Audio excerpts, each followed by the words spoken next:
A new private practice is opening its doors in Spokane. The doctor says he will provide a transformative surgery you cannot get anywhere else in Washington state. One person is dead after a helicopter crashed into a New York City skyscraper. Authorities are trying to figure out why it happened. A new report shows Lime bikes are more popular in Spokane than in Seattle and Portland. We looked into your comments online and saw what you thought about the program.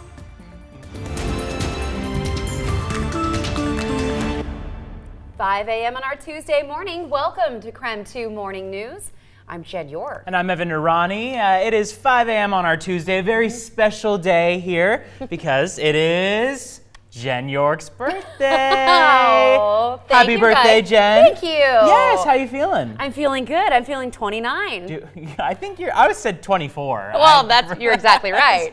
That's how old I really am. Now, we thought that we'd have a little fun with this because we know someone who means very much to you. Yes. So we wanted to wish you an extra special birthday. Oh, my baby Zelda. Look how cute she is. Oh. Did she wish you a happy birthday this morning?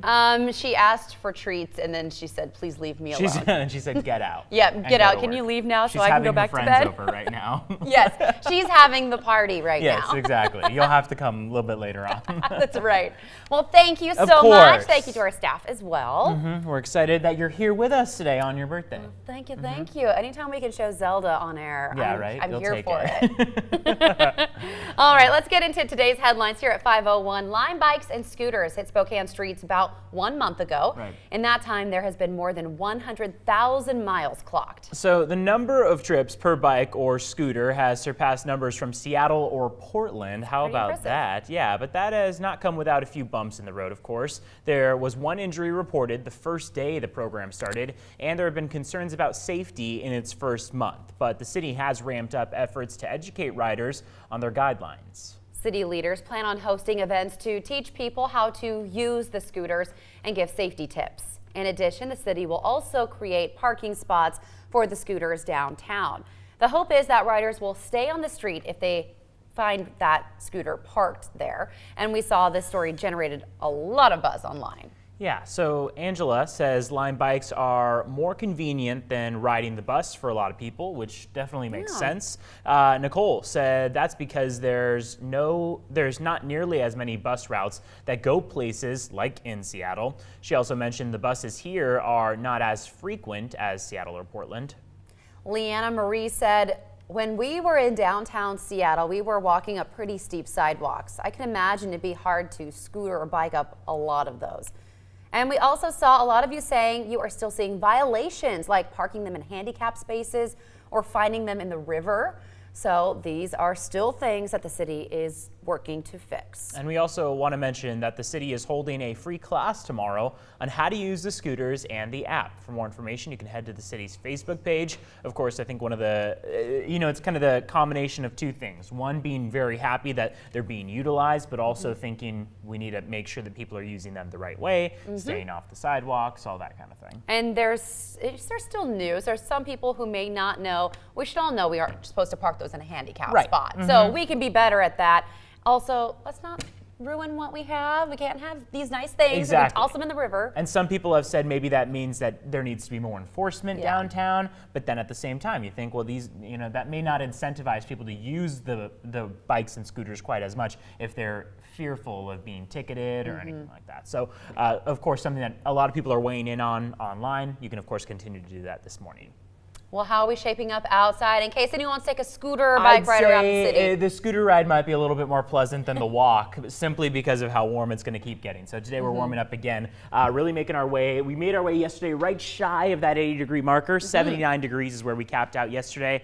Today we are expected to go right above the 80-degree marker at about 84 in Spokane for an afternoon high. What we've got out toward downtown Spokane, beautiful start to the day. Of course, the sun already up for just about a half hour almost. Again, temperatures yesterday just capped out at about 79 degrees. We didn't make it to the 80-degree marker at the Spokane International Airport. In downtown, though, chances are we hit just right at 80. Now, as we wake up this morning, we're at 60 degrees, so we've cooled down by just about 20 degrees. Here's that 3-day forecast where temperatures are going to keep warming up over the next 3 days. Today, of course, about 84, 85 degrees for that afternoon high. That warm trend sticks with us. It doesn't leave us alone. We make it to 90 for tomorrow, 91 for Thursday. Parts of central Washington are looking to pass the 95-degree marker. Moses Lake is forecast at 97 degrees for Wednesday into Thursday. So we've got quite a nice forecast ahead if you enjoy these very warm temperatures, these summer-like temperatures, right? Seattle, or the satellite radar shows clear skies right now. If we give you a little bit of a wider look, you can see all the way across the inland northwest, we're seeing pretty much dry conditions. The only spots where we're seeing a few stray showers are off toward about Montana. Now, as we go forward, we're going to be talking a little bit more about how these temperatures around us are interacting with them all the way around the west side of the country, where we're seeing above average temperatures and in some cases excessive heat warnings. We'll talk a little bit more about that coming up. Let's take a look at what's going on the traffic on our roads. Right now, we are not seeing any backups or delays. You can see surface streets are looking pretty nice right now, so you should be able to head out at your normal speed. But if we see anything change along the way, we will let you know. For now, I'll send things back to you, Jen. Evan, thank you. It is 5:05 now on our Tuesday morning. And this morning, we are starting with a top story that people are talking about across the nation. An investigator from the National Transportation Safety Board will begin looking into the cause of a deadly helicopter crash in New York. The helicopter crashed into a 54-story building in Midtown Manhattan yesterday. Investigators say there was only one person on board the helicopter. Investigators say the pilot had been flying for 15 years and was a certified flight instructor. At the time of the crash, it was raining heavily and visibility was down to just 1 mile. I felt the building shake. There was a big shake.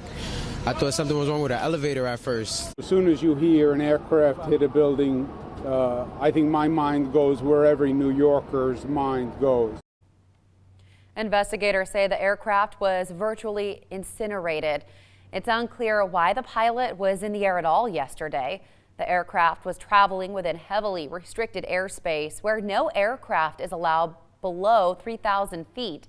Authorities stress the crash appears to be an accident and not terror-related. Time now to check out what you need to know before heading out this morning. The Spokane-County medical examiner identified the body found in a missing mom's apartment as Arizu Kashifi. She was last seen on May 25th. Just days after she disappeared, her husband bought a one-way plane ticket out of the country. According to court documents, Arizu was found under a false bottom of a freezer last week. The Spokane County Sheriff's Office is investigating her death as a homicide. Alabama's governor just signed a bill into law requiring chemical castration. The law requires someone convicted of a sex offense against a minor under the age of 13 to complete chemical castration. They must begin treatments 1 month before being released from custody. The law also requires the individual to continue treatments until a court deems the treatment is no longer necessary. The individual would also be required to pay for the treatment. Alabama's governor says they are trying to take steps towards protecting children in that state. Missouri's only abortion clinic will stay open for now. A judge just issued an order saying Planned Parenthood will remain operating while a fight on its license moves through the courts. If it had closed, Missouri would have been the first state without an abortion clinic since 1973. Planned Parenthood leaders are calling the decision a victory. Team USA is hitting the soccer field today. The women's team is playing in its first game of the 2019 World Cup. The team is coming into the tournament as the defending champion. They are also in favor to win the title again. Back in 2015, USA beat out Japan for the title. The women will be up against Thailand today. Kickoff is at noon. Washington State University graduate Klay Thompson hit the game-winning shot in Game 5 of the NBA Finals, and it was a close game. The Warriors beat out the Raptors 106-105. Thompson racked up 26 points. Kevin Durant injured his Achilles tendon during the game on the same right leg that he had a calf injury. The Raptors still lead the series 3-2. Game 6 is on Thursday at 6 o'clock. 5:09 now. A local surgeon is bringing a specialty to Spokane that will allow him to offer health care to a very diverse group of patients. KREM 2's Kiera Alfon is joining us live this morning. She tells us he is the only surgeon in Washington State that will be providing this kind of surgery. Good morning, Kiera. Yes, good morning. Dr. Jeffrey Stiller has opened up his practice here in Spokane after spending several years in the Pullman and Moscow area. Although his private practice is in fact private, he will be performing a lot of his gender affirmation surgeries out of here, Multicare Deaconess Hospital. He also provides cosmetic surgeries like the one that he did for this patient that you're seeing here, who came all the way from out of state to see him. He specializes in gender affirmation surgery as well, both top surgery and female bottom surgery. For years, Dr. Stiller has lived in Spokane and commuted to Pullman and Moscow for work. But after several years of working there, he decided it was time to open up his own private practice here in Spokane. This will make Spokane the only city in the entire state to offer this specialty. I think it's important everywhere. There are so few surgeons doing it that the access to health care for this community is limited. I'm the only surgeon in the state of Washington doing the surgery. The patients that come to see me, whether from a cosmetic standpoint or for gender affirmation, it's life-changing. And I like to be part of that process for them. Dr. Stiller says they opened about a week ago in Spokane, and he hopes to perform his first surgeries at Multicare Deaconess Hospital by next week. There's a whole process that goes along with gender affirmation surgery, but patients are usually referred to Dr. Stiller from their primary health care physician. So if you're more interested in learning about this new practice here in Spokane, you can head over to our website. We should have a link up soon at KREM.com. I'm live here in Spokane. Kiera Elfallen, KREM 2 News. All right, Kiera, thank you so much for bringing us that story. It is 5:11 now. Spokane is officially getting a new city flag. Yesterday, City Council unanimously approved a resolution to replace the current flag. It was originally designed for Expo 74.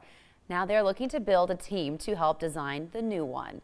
Any Spokaneite can apply to be on the commission.